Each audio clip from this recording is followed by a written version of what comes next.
ফাইলটা দিয়েছো তো? একদম ভুলে গেছি। বললাম অ্যাটাচের ভিতর ফাইলটা ঢুকিয়ে রাখতে, দ্যাটস অ্যান ইম্পর্টেন্ট ফাইল, আর এখন বলছো রাখুনি। তুমি এখানে দাঁড়াও, আমি এক্ষুনি এনে দিচ্ছি। আমার অপেক্ষা করার সময় নেই, দেরি হয়ে গেছে। নিতো, বৌদির কাছ থেকে ফাইলটা নিয়ে অফিসে চলে আয়, আমি যাচ্ছি। টেনশন করিস না, চলো বৌদি। কি হলো, রাগারাগি করছিস কেন? রাগারাগি করবো না, ফাইলটা ব্যাগে রাখেনি। উফ, এভরিবডি হ্যাজ গন ম্যাড। ব্যাপার তো কিছুই বুঝছি না। বাপ ছেলে 2-3 দিন ধরে সবার সঙ্গেই রাগারাগি করছে। রাখবে না, কথায় বলে থাকিলে কপালে ঝাঁটা, খন্ডায় কোন শালার বেটা। অনিমেষ চৌধুরী একটা চালে ধনির হাত থেকে 15 কোটি টাকার কাজ হাতছাড়া হয়ে গেল। 15 কোটি টাকা? আরো 20 কোটি টাকা হাতছাড়া হতে চলেছে। আজকে টেন্ডার করা হবে, সেই জন্য তাড়াতাড়ি পাতে চলে গেল। এই কথা তো আমাকে বাপ ছেলে কেউই বলেনি। আরে নিজের তো যেটা সেটা আর বলবে কোন মুখে? অনিমেষ চৌধুরী মেয়ে যদি আজকে এবারে বউ আসতো, তাহলে এটা কি হতো? বুঝলিস হইল, সব এই সাথীর জন্য। ঠিক আছে, যে যেমন করবে সে তেমন ভুগবে, এর মধ্যে আমার থাকার দরকার নেই। মামু, হ্যাঁ?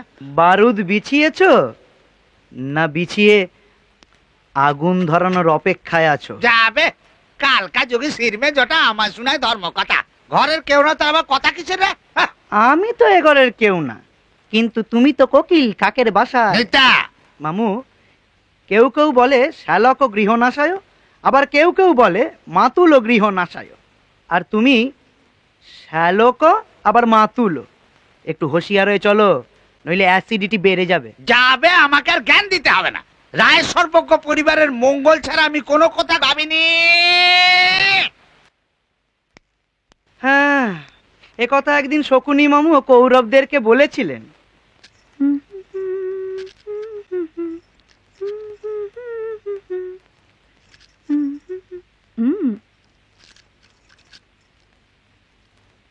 আরে রে রে, কালি লাগালি কেন? কাজল লাগিয়ে দিলাম, আর কারো নজর লাগবে না। তুই ছাড়া আমাকে আর কে নজর দেবে বলতো? কেন বড়দা? বুঝলে বৌদি, আমাদের দেশে একটা কথা বলতো, অতি বড় সুন্দরী মেলে নাকো বর, অতি বড় ঘরণী মেলে নাকো ঘর। তবে মনে হচ্ছে কথাটা পুরোপুরি মিথ্যে। তুমি তো সুন্দরী ঘরণী, তাহলে তোমার এত সুন্দর বর আর বড় ঘর কি করে পেলে? তাহলে এবার বলো, সত্যি না মিথ্যে? হলো ক্ষণ, আমাকে আর বেশি তেল দেবার দরকার নেই। যা তো। যেতে বললেই হবে, অনেক করেছো। এবার ওঠো দেখি। আমি করব। যাও ওঠো। তুই এইটুকু মেয়ে সব কাজ করবি, আমি চুপচাপ বসে থাকবো। সাথী, আমার জন্য দুটো কড়া করে মাছ ভাজা করো তো। করবো মামু।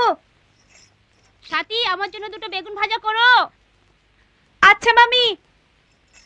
দিদি, আমার কাপড়গুলো লন্ড্রিতে পাঠিয়ে দিও। আচ্ছা।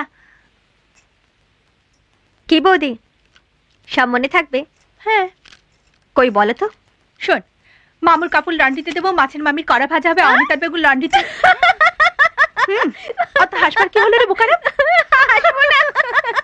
সাথী, মা, সাথী। মা, আজ একটা পার্টিতে আমাদের নেমন্তন্ন আছে। মা, আমার তো রান্না হয়নি, আপনারা এগোন, আমি অনিতাদের সঙ্গে পরে যাচ্ছি। না না, অনিতা আমার সঙ্গে যাবে, তোমার যাওয়ার দরকার নেই। আজ সন্ধ্যায় কিছু গেস্ট আসবে, তুমি ওদের রান্না বান্নার ব্যবস্থা করো। ঠিক আছে মা।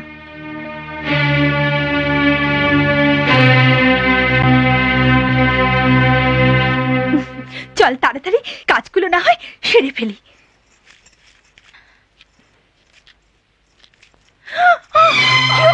দেখে দেখে ছাড়, আরে ছাড়। আরে কাঁদছিস কেন রে? কি জানি কেন বৌদি, তোমার কিছু হলে আমার বুক ফেটে যায়। পাগলিটা।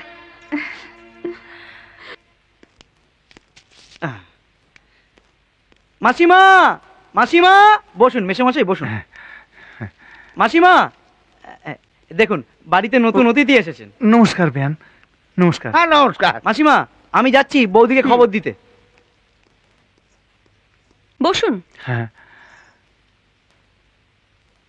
কথাটা হলো বেয়ান, রিটায়ার করে গেছি, হাতে তো তেমন কাজ নেই। তা সাথীর মা বলল মেয়েকে গিয়ে দেখে এসো।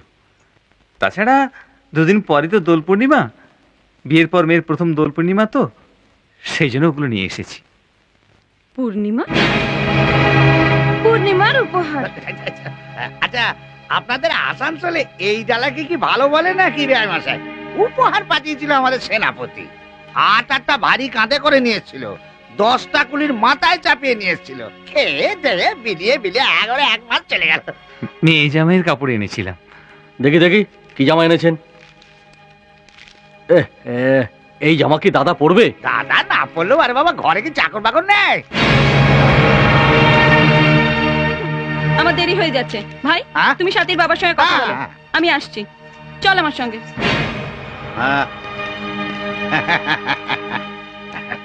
তারপর বেয়াই রিটায়ার করে নিলেন? হ্যাঁ বেয়াই, রিটায়ার তো করে গেলাম। ভাবছি কেন আর আসানসোলে পড়ে থাকবো, এখানে ছোটখাটো ঘর ভাড়া নিয়ে চলে আসবো।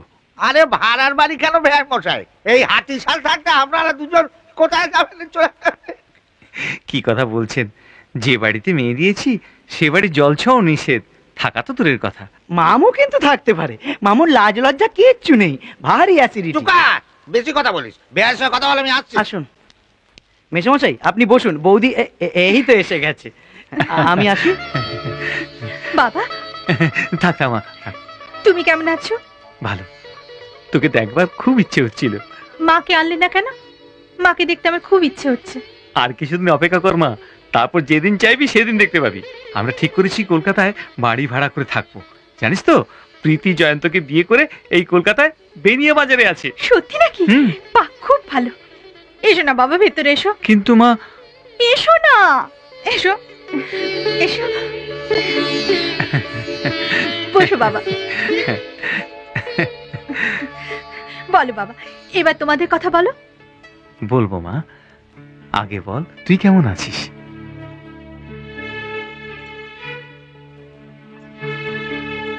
ওই পাখিটাকে দেখো বাবা, খাঁচার মধ্যে রয়েছে।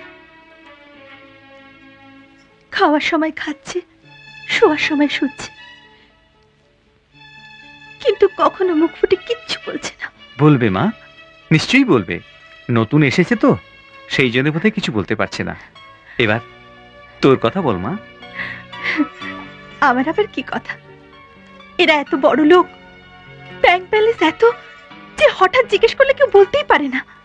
আমাদের দুই বইয়ের গায়ে দামি দামি গয়না, রোজ পরার শাড়ির দামও 1000 টাকা, চাকর বাকরে ঘর ভর্তি। জানো বাবা, এ ঘরে অভাবটারই অভাব। আমি এই বাড়ির কথা জানতে চাইছি না মা, শুধু তোর কথা জানতে চাইছি। বাবা,